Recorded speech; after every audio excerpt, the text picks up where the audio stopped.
If you've ever added too many effects to text in PowerPoint and want to start fresh, this video is for you. Today, I'm going to show you how to remove text effects from a PowerPoint slide quickly and easily. This is perfect when your text has extra formatting, odd styling, or effects you no longer want, and you need to reset it back to a clean look in just a few clicks. If this tutorial helps, make sure to hit the like button and subscribe for more simple PowerPoint tips and tutorials. Alright, let's jump right in.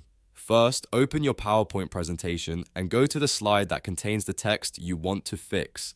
Now click and drag to select the text you want to remove the effects from. You can highlight a single word, a sentence, or even a full text box depending on what needs to be cleaned up. Once the text is selected, look at the top of PowerPoint and click the Home tab.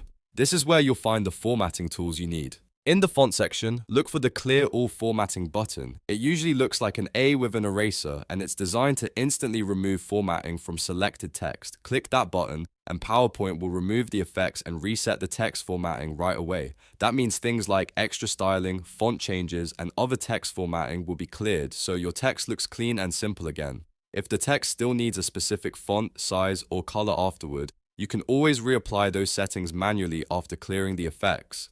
This is a really useful trick when you want to quickly fix a slide without deleting the text and starting over. It also saves time if you've copied in text from another source and it brought unwanted formatting along with it. And that's it. Your text effects are removed instantly using Clear All Formatting in PowerPoint. If you found this helpful, don't forget to like this video, subscribe to the channel, and turn on notifications so you don't miss the next quick tutorial. Thanks for watching, and I'll see you in the next one.